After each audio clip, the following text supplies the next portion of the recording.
बिहार में स का मुद्दा पहले ही सरकार और खासकर बीजेपी के गले ही फांस बना हुआ है। यहाँ तक कि चुनाव आयोग पर ही आरोप लग रहे हैं कि वो ये सब बीजेपी के इशारे पर और उसे फायदा पहुँचने के लिए ही ये सब कर रहा है। वहीं दूसरी तरफ बीजेपी स प्रक्रिया का खुलकर समर्थन कर रही है, लेकिन इन सब के बीच अब स प्रक्रिया बीजेपी के लिए ही मुसीबत बन गई, क्योंकि उसके अपने ही नेता को लेकर बड़ा खुलासा हो गया। विजय सिन्हा के नाम पर 2 वोटर आईडी का मामला सामने आने से सियासी गलियारों में हलचल है।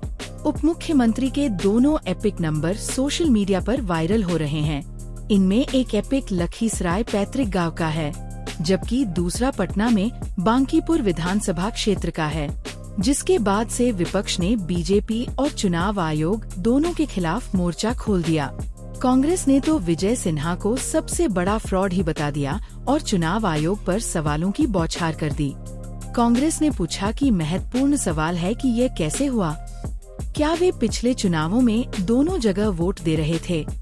तो क्या चुनाव आयोग ने उन्हें 2 मताधिकार दिए हैं? नियम के खिलाफ जाकर 2 जगह से स फॉर्म क्यों भरा?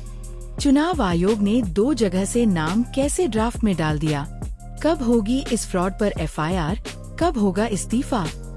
क्या चुनाव आयोग के नियम सिर्फ दलितों, पिछड़ों, गरीबों, मजदूरों के लिए हैं, भाजपाइयों के लिए नहीं?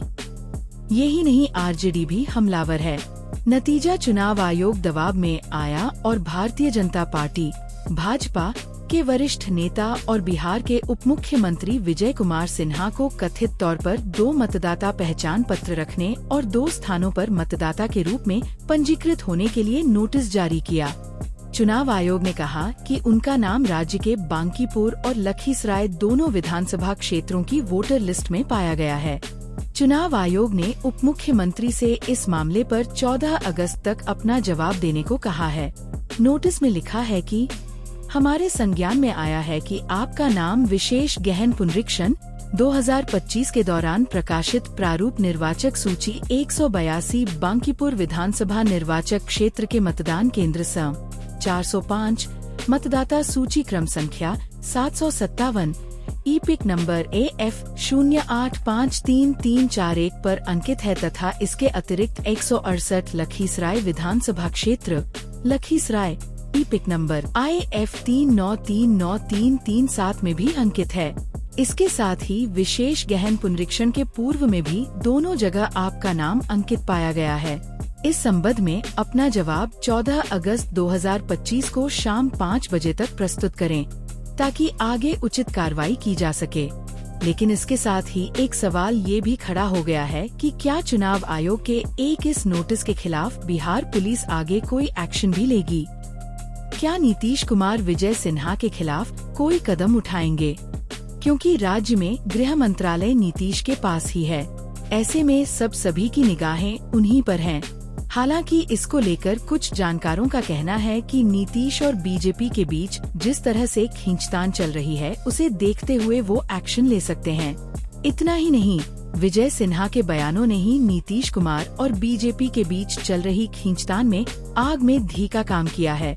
आपको याद होगा 25 दिसंबर को विजय सिन्हा पहले बीजेपी नेता थे जिसने इस बात का संकेत दिया था कि बीजेपी अब अपना सीएम बनाना चाहती है। यानी अमित शाह के बयान से जो कयास लगे थे उन पर विजय सिन्हा ने मुहर लगा दी थी।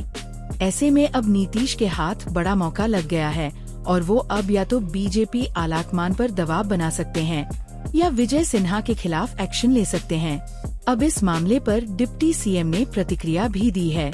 उन्होंने कहा कि मैं चुनाव आयोग के नोटिस का जवाब जरूर दूंगा। उप मुख्यमंत्री विजय सिन्हा ने मीडिया से बातचीत में कहा, निश्चित तौर पर मैं संवैधानिक संस्था का सम्मान करता हूं। मैं जवाब दूंगा और मैं राहुल गांधी और तेजस्वी यादव जैसे लोगों की तरह ढोल बजाने वाला नहीं हूं। मुझे संविधान में विश्वास है और मैं संवैधानिक संस्था के नोटिस का जवाब दूंगा और निश्चित तौर पर पारदर्शिता के साथ संस्था अपना काम कर रही है। संस्था का सभी को सम्मान करना चाहिए।